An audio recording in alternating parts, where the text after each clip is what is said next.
Eli the Halo guy. Eli the Halo guy. Tips, tricks, tips, tricks, tips, tricks. Eli the Halo guy. Opponent has now respawned. He's gonna spawn his teammates there. Probably elbow here in a sec. But Bottom it's tower just spawn. fine. I stuck one. Oh my god. Eli the Halo guy. Under. RPCs. Done. Eli the Halo guy. Tips, tricks, tips, tricks, tips, tricks. Eli the Halo guy. What's up, guys? Eli the Ninja back again with another video. This time we're gonna just go ahead and go through the January 9th ranked updates. These just dropped yesterday, and HCS has been cooking. They changed up a lot of stuff, which I'm actually very happy with. It's kind of been a stale meta that we've been playing for a while now, so I like any change really. So we'll just go through all the changes and I'll kind of talk about how I think they're going to play out and also why I think they made some of the changes they did. Starting with all maps. So they deleted many scenic dynamic objects. Many maps use small sets of scenery to immerse the player. These objects, however, have caused network related instabilities that impact player movement on the map. So this is talking about like all the little crates and boxes that we see on the different maps. What's interesting about this is I noticed they didn't remove all of them. I looked at all the different maps and there's still like some of the objects there. I don't know why they didn't just go take the extra step to remove all of them. But this is a step in the right direction. I was a little disappointed they didn't remove the pebbles on Solitude. I don't know why it's so hard for them to remove those or at least change it so there's no player collision with them. In the LR hall, they're really bad, cause a lot of stuttering. On the new network changes though, when I tested with the new network, these issues were not a thing anymore. But in the meantime, like, why not just remove the pebbles? Everybody's just been asking for that. So please, we've got a new version of the map. Just take the pebbles off. That's all I ask. But anyways, moving on, we got red racked equipment. So before today's update, basically, as soon as you picked up an equipment item, then it would start a 60-second timer. And then after that minute has elapsed, a new one would spawn up. But now that timer doesn't start until the item has either despawned or runs out of charges. So I think this is a good change, especially on maps that have a repulsor. Sometimes in pro gameplay, you would see 3, even 4 members of the other team would have repulsors at the same time, which is just broken. Like, you can ping pong your opponents between one another with repulses. The repulse was so overpowered that for multiple people on the same team to have one, I thought was a bit excessive. So I like that it's only possible for one person to have it at a time. So good change altogether. One thing I'm concerned about though, is there is a new glitch right now where sometimes the items will get stuck in the floor or ceiling, or usually just the floor, and it'll never despawn, which means with this new change, if that happens, then that item just straight up will never respawn. So hopefully they fix that glitch so that does not become an issue. In custom games, yeah, so basically they're just saying that all the new versions of the map have a ranked version in the game. So moving on, let's talk about Aquarius. So I think this is going to be one of the biggest changes. We now have the BR where the commando used to be. Thrust no longer in the courtyard. There is one set of thrust top middle with 3 charges. No sidekicks at all on the map. Heatwave been moved to bottom mid. QT is gone altogether, and now we have an overshield P1. Also, dynamo grenades replaced with plasmas. Good pick. Dynamos are kind of irrelevant. Plasmas are way better, so they actually are worth picking up. And the Needler is now the plasma pistol. So I think they moved the Needler to becoming a plasma pistol because they want to counter for the overshield, which makes sense now that overshield's on the map. This is really interesting to me. So now P side of the map is going to be a lot more powerful. I think the reason they did this was perhaps to like balance the sides of the map. Before, car side was by far and away the most common part of the map to hold, at least in CTF. I think in Slayer, teams were starting to use pink side a bit more, so now it's like even more important to have control of pink side. But it definitely adds a new dynamic where you really have to go fight for that item. P1 every 2 minutes, I believe that it spawns. Maybe it's 2.5 minutes. I'll have to double check on that. Whereas before, the QT wasn't like so powerful that it was even worth going out of your way to pick it up. So now that there's actually an item to play for, the overshield, people are going to move on the map a bit more. I think I'm not really fully convinced that this is a all positive change. It's definitely going to be a big adjustment, but I think that the biggest positive to the Aquarius changes are the fact that there's only one thrust on the map and it only respawns after it's been used, because before on like Aqua TS, if one team was picking up all the thrusters, it was almost impossible to come back. Very steamrolly. It just made for comebacks to be a lot more difficult. So I think comebacks are going to be a little bit easier now if a team's able to get a few kills before the overshield comes up. They grab that and then maybe cycle into the next sequence. Argyle, this one's really interesting. So the biggest change was moving the flag off that platform towards the front of the base. So I've played this a few times yesterday, and what's so interesting to me is just by moving that flag 5 to 10 feet closer to the center of the map, almost all the flag runs are going bottom mid, whereas before we would always see the flag get ran through the pistol side or the snipe side because it was just a little bit safer to do based on the spawns of the enemies. But now that it's close to the center, people are just tossing it into mid-map to start the flag run, and I think people are getting a lot more flags out of the base as a result. The other side effect is where the flag was previously, if you pushed and pulled it, you were often blocking the back base spawns, which would sometimes cause the enemies to spawn at the 50-yard line, like halfway across the map, which would make the flag run a lot more difficult. Now that the flags are going through mid and you don't have to extend so far into the base to pull it, you're actually keeping those back base spawns open, which means the enemies are going to spawn there more frequently. So very interesting change there. Also, the snipers respawn a lot less. You can't just wait at the 10, 8, 6 minute marks, all the even numbered. You have to actually think a bit more about it. So now the new spawn times are 9.5 minutes, 7 minutes, 4.5 minutes, and 2 minutes. So there's definitely less snipers on the map, which will, make the gameplay a bit more bandit and BR centric, I would say.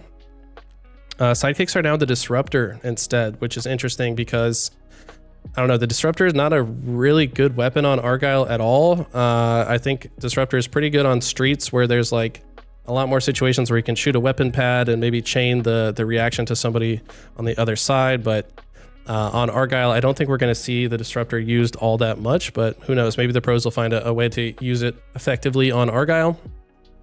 Imperion didn't change a lot. All they did was remove the drop wall and the needlers and change the heat wave to a bulldog. Not really major changes here. They did move the crates to the plat wall, which to be honest doesn't change much if you're diamond or above. I mean, I feel like anybody that has solid movement was able to make that jump anyways, so that doesn't really change a lot, to be honest. Forbidden, all they really did was change the threat seeker from 2 to 1. Not a big change there. Live fire though, massive changes on live fire. I've played this one a couple times already,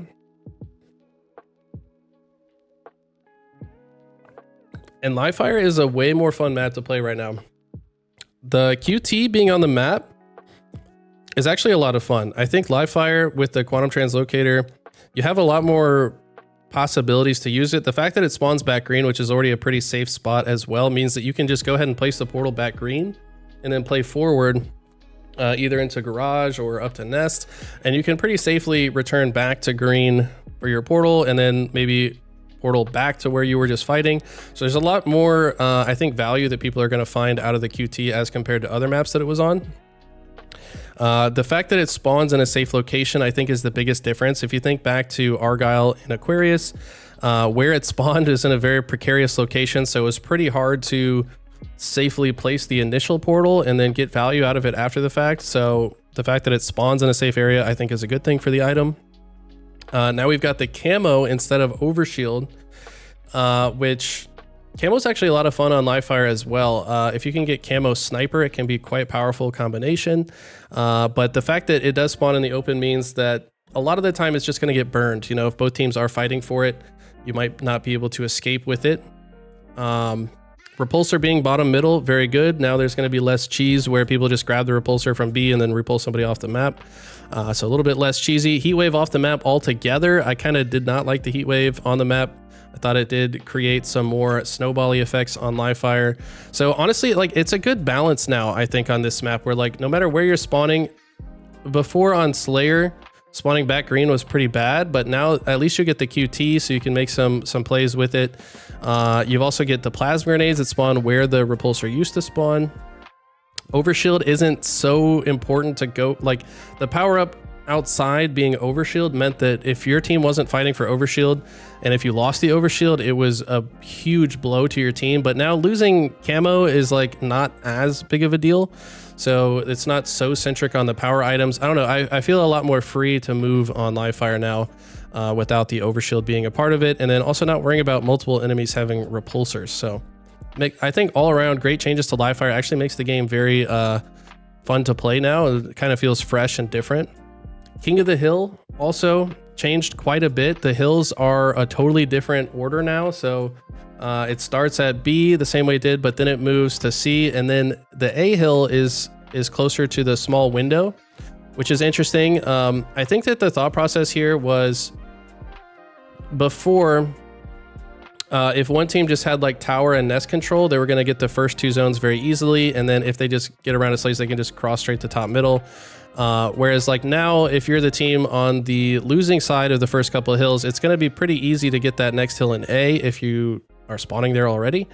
And then the hill moves under Nest Bridge. So I do like the under Nest Bridge hill. It's you feel very vulnerable in that hill, but I think that's what a hill should feel like, right? Like you shouldn't feel that safe in the hill.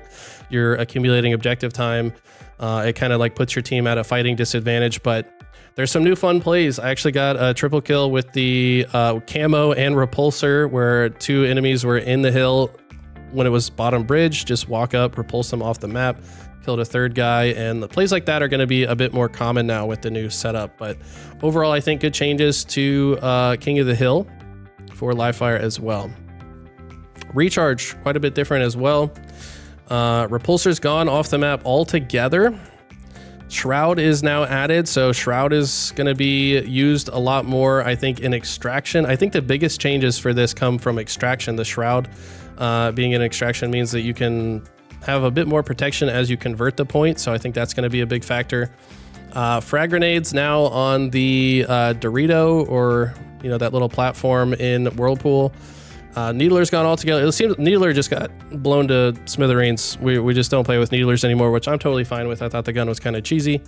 Sidekick is a battle rifle, and Disruptor is now a battle rifle. So this means that both sides get a long range weapon off the start. And you'll notice that's kind of a common theme in a lot of these changes is where they've moved the battle rifle kind of encourages like this cross map fight with the battle rifles. I think it's a pretty cool change, actually. We'll get to see the battle rifle a lot more next season, whereas this last season we didn't see it much at all. King of the Hill, the hill rotations. Now this one's pretty controversial. A lot of people don't like the batteries hill. I think it's fine. It's going to be pretty hard to lock down, to be honest. I think that you do need like bat ledge control, probably top gold as well, to keep the batteries guys safe. You've got to shoot spawners that are spawning at C plat and A if you're going to keep your hill guy safe. So it's going to be interesting to see the new setups around that. But then it moves to blue pipes, and then to turbine, then to C plat, and then to bottom middle. So the way this hills were set up before meant that just holding C plat during the first couple hills gave you a really good chance of getting the first 2, but now like it encourages more rotations, more different map positionings. You've got to be a bit more malleable and adaptive throughout the entire game, because you can't just hold one part of the map and have control for the next one as well. So I do like the changes here. It's going to be a bit less snowbally when it comes to the location of the hills and the parts of the map that you have to control to do it. They also deleted the grapple shot spawn, which is fantastic. That was a terrible spot to spawn.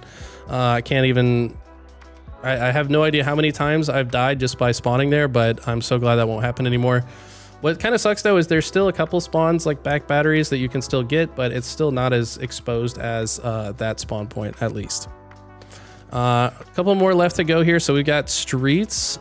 Streets is a huge change as well. No more rockets. So before it felt like if your team didn't get the rockets, you're just guaranteed to lose the next sequence. Whereas now camo, it's not as detrimental to lose, kind of the same way I talked about overshield on live fire. So I do like this change. I think there's going to be a lot of sneaky plays made with camo on this one. Bandits off of B stairs.